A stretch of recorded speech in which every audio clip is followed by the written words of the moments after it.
buenos días.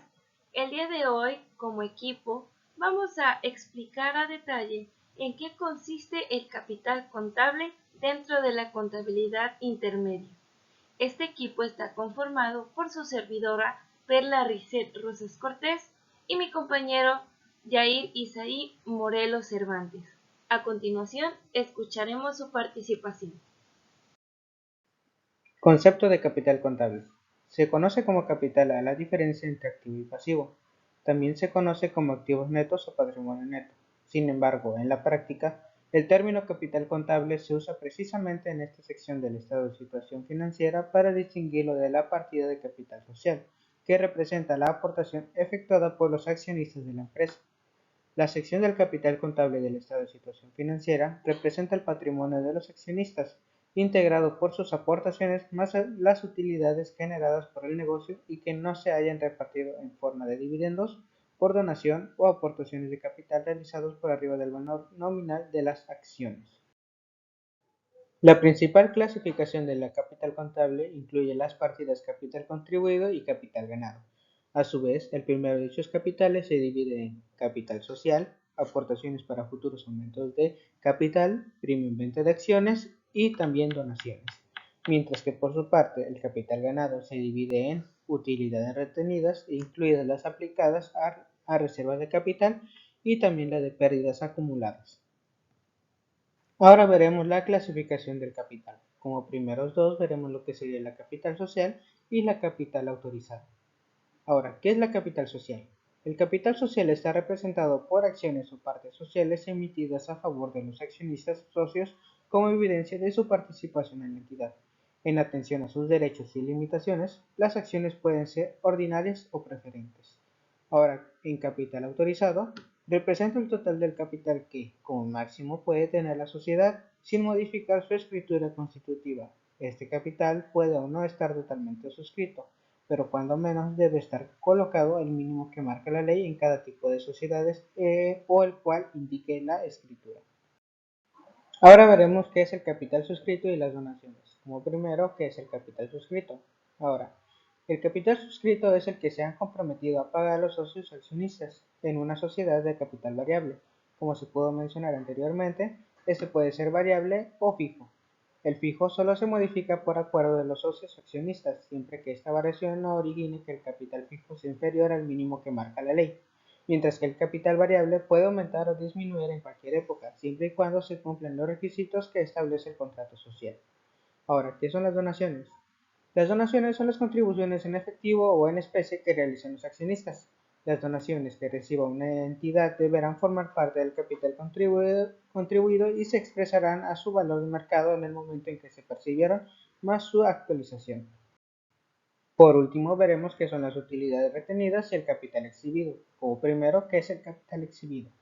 El capital exhibido es el que, de aquel que se habían comprometido a aportar los socios accionistas, sea pagado en efectivo o en bienes. El capital exhibido será igual al capital social cuando este último haya sido totalmente liquidado e inferior cuando no se haya pagado en su totalidad. En ningún caso el capital exhibido puede ser mayor que el social. Ahora, ¿qué son las utilidades retenidas? Esta partida corresponde al importe acumulado de utilidades, menos las pérdidas y los dividendos declarados o pagados a los accionistas desde la formación de la sociedad anónima. Como ya conocemos, el capital contable es la cuenta con la que más movimiento se cuenta al momento del flujo de dinero. ¿Esto por qué? Porque en este capital es donde vamos a tomar las decisiones para poder solventar las necesidades básicas de una empresa. A partir de ello, se cumple con un ciclo de operación dentro de una organización económica. Parte aquí desde el inventario de mercancías. Tiene dos características: la salida de mercancía y la entrada de mercancía. Cuando hablamos de salida de mercancía, esto es las ventas que se producen dentro de la empresa. Pueden ser las ventas al contado, esto quiere decir con dinero en efectivo, o a crédito, que es donde ya se integran clientes. Y estos clientes, la empresa les hará una cobranza de dinero en efectivo. Eso sí, aquí en ventas a crédito es donde vamos a ver ciertos plazos que se van a acordar entre clientes y empresa. Al momento de hablar de entrada de mercancía, podemos también observar que hay características similares. Hay una especificación que son las compras. Estas compras, para que haya entrada de mercancía, debemos de, como empresa, hacer la compra de mercancía. Esta compra puede ser al contado, esto bien pagando en efectivo, o bien también pagando a crédito. Esto a pagos a proveedores en los cuales nosotros como organización vamos a acordar ciertos plazos para saldar esa cuenta. Y una vez tengamos todo recolectado y todo exclusivamente saldado, el efectivo de ese efectivo disponible, podemos nosotros como empresa, como contadores, suplir gastos como gastos de operación, gastos de producción financieros y otros gastos que puedan producirse dentro de la empresa. Un ejemplo claro son los productos impuestos. A raíz de estos gastos y de este efectivo, se generan dos preguntas que son las más concurrentes. ¿Qué pasa si hay excedente de efectivo? Bueno, cuando hay excedente de efectivo quiere decir que podemos nosotros como empresa realizar inversiones temporales. Las inversiones temporales se consideran adquisiciones de activos fijos y estos se clasifican como capital contable y pasivos a largo plazo. Y en otro caso, ¿qué pasaría si hay faltante de efectivo? Bueno, aquí la empresa tendrá que adquirir un pasivo a corto plazo, es decir, un préstamo para que pueda solventar su necesidad de producción y pueda generar los ingresos necesarios para, una vez teniendo ya el material, ya las ventas, pueda saldar ese pasivo a corto plazo que se generó. Es decir, que si nosotros tenemos faltante de efectivo, es necesario que como empresa adquiramos una deuda para posteriormente acordar pagarla en cierto tiempo. Algo muy presente al momento de hablar de un capital empresarial, un capital sociable que lo conforma, es las acciones. Y por otro lado también las inversiones, pero eso lo veremos más a detalle en otra ocasión. En este caso vamos a hablar acerca de las acciones. Bueno, ¿y qué son las acciones? Las acciones son las partes en las que se divide el capital de una empresa. Cada inversor de una compañía posee un número determinado de acciones, por lo que será dueño del porcentaje que estos títulos representen de la compañía. El valor de todas las acciones de la compañía es su capitalización del mercado. Esto quiere decir, en un concepto un poco más claro, que es el derecho de los propietarios sobre los activos netos que surgen por aportaciones de los dueños, ya sea por transacciones y otros eventos o circunstancias que afectan a una entidad, el cual se ejerce mediante reembolso o distribución. También se le conoce como la diferencia entre activo y pasivo de una empresa. En cuanto a los detalles legales que deben de presentar las acciones, aquí en nuestro país, en México, la legislación referente a las sociedades mercantiles establece que las acciones forman una parte del capital de una sociedad anónima. Esta es representada por títulos, que servirán para acreditar o transmitir la calidad y los derechos de los socios. Los títulos de las acciones deben expresar lo siguiente, y esto es muy importante. Sobre todo, primeramente, el nombre y la nacionalidad y el domicilio del accionista. En segundo lugar, la denominación, el domicilio y la duración de la sociedad. Y en tercer lugar, la fecha de constitución de la sociedad y los datos de su inscripción en el registro público del comercio. Con esto, el accionista podrá tener una verificación legal en dado caso de que surja alguna circunstancia mayor, y esto le permitirá decir: yo tengo autoridad, ciertamente, cierta parte, a esta empresa. Otros detalles que deben de cumplir los títulos entre los accionistas es muy importante el importe de capital social, el número total y el valor nominal de las acciones que el accionista está comprando o en este caso es dueño. También las exhibiciones que sobre el valor de las acciones han pagado el accionista o la indicación de ser liberada en su caso. También la serie y el número de la acción o del certificado, esto de manera legal, puede ser provisional, indicando el número total de acciones que corresponda a la serie.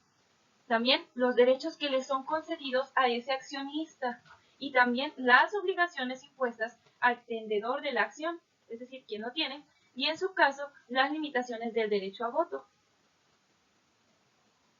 Y por último, y muy importante, la firma autógrafa de los administradores que conformen el contrato social y deban suscribir el documento, esto con con la finalidad de darle una verificación totalmente legal y autoritaria, donde el accionista puede verificar los datos correspondientes de que él verdaderamente fue autorizado como dueño, o en este caso, cierta parte dueño de esa empresa.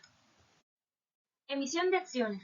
Esto quiere decir que vamos a visualizar un poco acerca de la clasificación de las acciones existentes, y esto da más prioridad a que los accionistas puedan tener una mayor variedad al momento de elegir el tipo de acción que desean adquirir. Iniciando, podemos visualizar que existen las acciones preferentes. Las acciones preferentes se destacan por tener un derecho de voto limitado, prioridad en el pago de dividendos sobre las acciones comunes y dividendos acumulativos. Estas acciones solo tienen voto en asambleas generales y extraordinarias. El dividendo preferente debe liquidarse antes que el de las acciones comunes, y en año de pérdida las acciones preferentes no reciben dividendos, pero estos se acumulan y deben pagarse en años futuros con utilidades, incluso para cubrir pérdidas anteriores. Además, en caso de quiebra, los accionistas prefieren tener prioridad en liquidación de activos. Y por otro lado, las acciones comunes o básicas, estas son algunos detalles que destacan dentro de su clasificación. Las acciones comunes o básicas, si solo se autoriza un tipo de acciones, se les denomina acciones comunes. Los accionistas comunes tienen el derecho de prioridad, gracias al cual pueden comprar las nuevas emisiones de acciones de tal forma que la distribución del capital mantenga la proporción original. Las acciones autorizadas que se emitan y están en poder de los accionistas conocen como accionistas suscritas y pagadas. Este ya es otro nombre que se le da a esa misma clasificación. Acciones de valor par o nominal. De ellas podemos destacar lo siguiente. Las acciones comunes son una de las fuentes de capital más importantes para la sociedad anónima. Una vez vendidas a los accionistas, se contabilizan como capital aportado o permanente. Las acciones pueden emitirse con valor par o sin este. El valor par es el que se establece en el permiso de constitución y está impreso en el certificado de acciones. Algunos directores asignan un valor prefijo a las acciones sin valor par.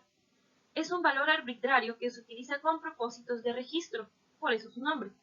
Siempre que se emitan y vendan acciones, el importe que se lleve a la cuenta de capital en acciones se obtiene multiplicando el número de acciones emitidas por el valor par o nominal. En dado caso de que si se venden a un valor por encima del par o del establecido, la suma en exceso se acredita a cuentas primas en acciones comunes. No se permite vender acciones por menos del valor par o del establecido. El valor par o establecido no representa verdadero valor de la acción en el mercado de valores. Es por eso que como accionistas deben de tener muy en cuenta estos detalles, en específico el último mencionado. En cuanto a la emisión de acciones comunes con valor nominal, es decir, las más sencillas, son muy similares a las anteriores. Se destaca que cuando se recibe el pago de las suscripciones, se emiten los certificados de acciones y el importe se traspasa de la cuenta de acciones comunes suscritas a la de capital de socios comunes. En el caso de la emisión de acciones comunes sin valor nominal, es totalmente lo contrario a las anteriormente mencionadas. En estas, algunas veces ocurre que las empresas emiten acciones sin valor nominal, es decir, que casi nunca ocurren, pero pueden llegar a suceder. En estos casos se establece un valor asignado de la acción, el cual se coloca en el mercado de valores. Y por último se describe la emisión de acciones preferentes. En otras secciones de esta publicación se hizo referente a las características de acciones preferentes. Los derechos de este tipo de acciones son derechos preferentes a recibir dividendos antes que los propietarios de acciones comunes, derechos preferentes a recibir su aportación original antes que los accionistas comunes en dado caso de liquidación de la sociedad. También derecho de adquirir una parte proporcional de una nueva emisión de acciones de la sociedad y un derecho a acumular el dividendo anual que le corresponde para aquel periodo que la sociedad no obtenga utilidades. Es decir, es mucho más de derechos, es más beneficioso para un accionista. Y conceptualizando estas últimas, las acciones preferentes son títulos de propiedad parcial de una compañía que ofrece un valor añadido al accionista. Es por eso que se mencionaron los derechos el cual este accionista al adquirir esa acción puede tener la libertad de emitirlos, de decir yo tengo estos derechos. Este tipo de acciones tienen algunas prerrogativas sobre las acciones ordinarias, lo que las hace un poco más atractivas para algunos de los inversores, es decir, que consideran que vale mucho más la pena. Las normas de información financiera, NIF, rigen muy bien y estrictamente las acciones que un accionista puede adquirir, eso con el fin de darle una mayor autoridad legal ante una institución. El concepto que le maneja primeramente al capital es en la sección C11, lo maneja como capital contable y dice, el capital contable es el derecho de los propietarios sobre los activos netos y surge por aportaciones de los dueños, por transacciones y otros eventos que afectan a una entidad. El capital contable está formado por el capital contribuido y el capital ganado o déficit en su caso. En cuanto al marco conceptual INIC número 1, el patrimonio neto es la parte residual de los activos de la empresa, una vez deducidos sus pasivos. En este cuadro podemos visualizar claramente que se están comparando dos normas, las normas internacionales de contabilidad y las normas mexicanas de contabilidad. Ambas describen diversas reglas aplicables al momento de hablar de capital y de las acciones y las responsabilidades que obtiene un accionista al adquirir estas mismas. Algo muy característico es que en las normas internacionales son mucho más estrictas y también en las normas mexicanas son un poco más simplificadas y sencillas, pero surgen de igual manera el estricto conteo de estas acciones y de estos conceptos. En lo que ambas coinciden en este cuadro comparativo es que en la presentación en el estado de situación financiera de los conceptos que integran el capital contable debe hacerse un suficiente detalle para mostrar cada uno, incluyendo en primer lugar los que forman el capital contribuido, seguido de los que integran el capital ganado. Ahora veremos qué son las utilidades retenidas. Las utilidades retenidas son las utilidades menos los dividendos que ha retenido cada sociedad anónima desde su creación. Por lo general, la cuenta de utilidades retenidas tiene un saldo creador, pero si las pérdidas exceden las utilidades acumuladas, esta cuenta tendrá un saldo deudor. En el estado financiero, el saldo deudor en la cuenta de utilidades retenidas se le llama déficit. La mayor parte de las veces no se permite distribuir las utilidades por un importe mayor del que existe en la cuenta utilidades retenidas para evitar que se distribuyan entre los accionistas cantidades ilimitadas de los fondos de la sociedad anónima. Ahora, ¿cómo se calculan? Las utilidades retenidas se calculan sumando las ganancias netas o restando las pérdidas netas a las utilidades retenidas del periodo anterior y restando luego cualquier dividendo pagado a los accionistas. Matemáticamente, la fórmula sería utilidades retenidas es igual a las utilidades retenidas al inicio del periodo más la ganancia o pérdida neta menos los dividendos en efectivo menos los dividendos en acciones. El monto se calcula al final de cada periodo contable, trimestral o anual, como se decida, y como sugiere la fórmula, las utilidades retenidas dependen de la cifra correspondiente del término anterior. El número resultante puede ser positivo o negativo, dependiendo de la ganancia o pérdida neta generada por la empresa. Alternativamente, la compañía que paga una gran cantidad de dividendos que excedan las otras cifras también pueden llevar a que las utilidades retenidas se vuelvan negativas. Cualquier partida que afecte la ganancia o pérdida neta afectará las utilidades retenidas. Entre dichos elementos están ingresos por ventas, costos de mercancía vendida, depreciación y gastos operativos. Esto ha sido todo por nuestra parte. Muchas gracias por su debida atención. Hasta pronto. Gracias.